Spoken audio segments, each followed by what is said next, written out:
અત્રે ઉપસ્થિત તમામ અતિથિગણ, શિક્ષકો, આચાર્યશ્રી, ટ્રસ્ટીઓ તથા ભવિષ્યના ભારતની બૌદ્ધિક સંપદાને મારા સહસ્વંદન. લહેર લહેરના પ્રવાહો અલગ છે, પીગળતો પડે પણ કિનારો અલગ છે. સ્વભાવો અલગ છે, વિચારો અલગ છે, મનુષ્ય લલાટો અલગ છે. ગુલોગુલ અલગ છે, બહારો અલગ છે, નજર જ્યાં પડે ત્યાં નજારો અલગ છે. અણુમાંથી સર્જન થયું આ બધું, પણ ગગનનો સિતારો અલગ છે.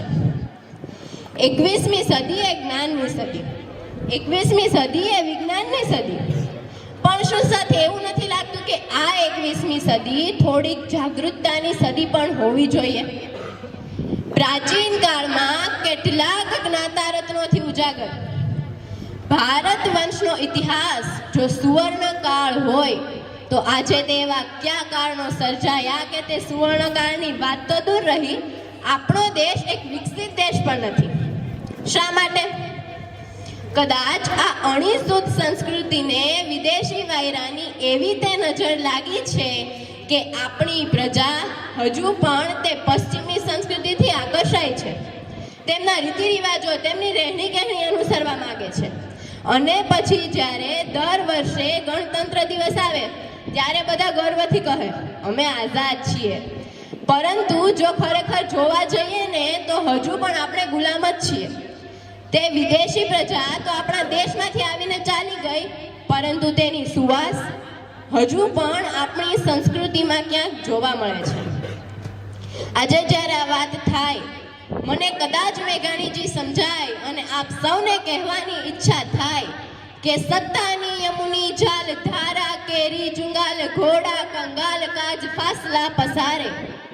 ધનિકોમાં લંત મુક્તિ ગરીબોના લાલ રક્ત સત્તાના ભક્ત આજ શોષે કર ભારે.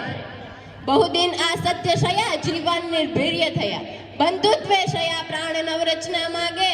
જાગો જાગો ગુલામ આવી પહોંચ્યા મુકામ, ઇન્સાફી તખ્ત પર કરાર તાલ જાગે. દેવા ધાતીના દંડ ઘોર તાલ જાગે, ઘોર તાલ જાગે. આજે જ્યારે આ વિશ્વ પવનની જેમ દોડી રહ્યું છે ત્યારે તે ઝડપને, તે વેગને આપણે ઝીલી નથી શક્યા. સમય સાથે યોગ્ય પરિવર્તન આપણે સાધી નથી શક્યા. નો ડાઉટ આપણા દેશ પાસે સૌથી વધુ યુવાધન છે અને તે યુવાધન પાસે નોલેજ પણ છે, પરંતુ તે નોલેજનો ક્યારે, કઈ રીતે અને શા માટે ઉપયોગ કરવો, બસ આ જ આવડત નથી. આપણી મેન્ટાલિટી કંઈક એવા પ્રકારની છે કે આપણે કંઈ પણ એક્સેપ્ટ કરી લઈએ છીએ. કંઈક ઇવેન્ટ થયું છે તો તેમાં શું નવું છે કે શું નવું થઈ શકે છે એનો તો આપણે વિચાર જ નથી કરતા.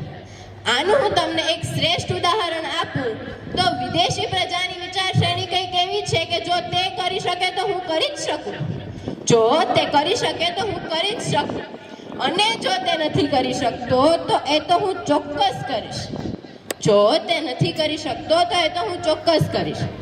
અને તેની જ સામે આપણી વિચારશ્રેણી કંઈક એવા પ્રકારની છે કે જો તે કરી શકે તો તેને કરવા દો, જો તે કરી શકે તો તેને કરવા દો, અને જો તે નથી કરી શકતો, જો તે નથી કરી શકતો તો હું થોડો કઈ જેમ્સ બોન્ડ છું, બરાબર ને? બસ આ જ મેન્ટાલિટી, આ જ વિચારશ્રેણીને ક્યારેક તો જુઓ બદલીને. કંઈક નવું જોશું તો કંઈક નવું દેખાશે, કંઈક નવું વિચારશું ને તો કંઈક નવું થશે. એવું કહેવાય છે ને કે આ તો નજરોનો ખેલ છે ને નજરિયાની વાત છે. આ તો જિંદગી છે ભૂરા, પલભર માટેની રોશની પચાંદનીની રાત છે.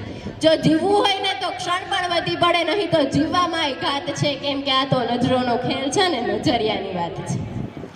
એક નવા દ્રષ્ટિકોણ માટે સૌથી મહત્વનું પાસું છે શિક્ષણ. એવું નથી કે આપણા દેશમાં શિક્ષણ નથી હો, આપણા દેશમાં શિક્ષણ ન મેળવનારાઓ કરતાં શિક્ષણ મેળવનારાઓની સંખ્યા વધારે છે. પરંતુ આજે મોટા ભાગના વિદ્યાર્થીઓની સમસ્યા એ છે કે તેમને જે મળે છે તે તેમને ઓછું લાગે છે. ધ્યાન રાખજો, હું ફેસિલિટીઝની વાત કરું છું, નહીં કે નોલેજની. આનું એક શ્રેષ્ઠ દ્રષ્ટાંત આપું તો દરેક ક્લાસમાં 3 પ્રકારના વિદ્યાર્થીઓ હોય. પહેલા ભણવાવાળા, બીજા ગુમસુમ બેસવાવાળા, અને ત્રીજા કે જેણે કસમ ખાધેલી છે મારે નથી ભણવાનું કે નથી કોઈને ભણવા દેવાના.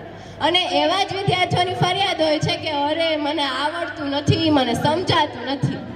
ચાલો, આવડતું નથી એનો પણ ઉપાય છે, સમજાતું નથી એનો પણ ઉપાય છે, પરંતુ જે કરવું જ નથી ને એનો કોઈ ઉપાય નથી. આજે આ મંચ પર બેઠેલી દરેક વ્યક્તિ જો એવું વિચારે ને કે દેશની ઉન્નતિ એ જ મારી ઉન્નતિ, દેશનો વિકાસ એ જ મારો વિકાસ, તો આપણો દેશ વિશ્વમાં એક મોખરાનું સ્થાન પ્રાપ્ત કરી. ખંડ, ખુમારી, સતી અને શુરાઓની આ ભૂમિ છે. અહીંની પ્રજાને આગળ વધવા માટે વધારે કહેવું ના પડે. આ તો એ પ્રજા છે જે સ્વયં સમજે અને ગર્વથી વિશ્વને કહે કે રસ્તો નહીં જડે તો રસ્તો કરી જવાના, થોડા અમે મૂંઝાઈ મનમાં મરી જવાના. સ્વયં વિકાસ છે, સ્વયં વિનાશ છે, સ્વયં ખીલી જવાના, સ્વયં ખરી જવાના. સમજો છો શું અમોને? સ્વયં પ્રકાશિત છીએ, દીપક નથી કે ઠરિયા ઠરી જવાના. બસ અંતે હું મારી ભૂમિ માટે એટલું જ કહેવા માંગુ છું કે આ માટીમાં હું જન્મી છું, આ માટીમાં હું જીવીશ, આ માટીને જીવાડીશ, આ માટીને ઉગાડીશ. આ માટી મારી કાયા, આ માટી મારી માયા, આ માટીમાં છે માટી અને માટીમાં હું ભળીશ. અસ્તુ.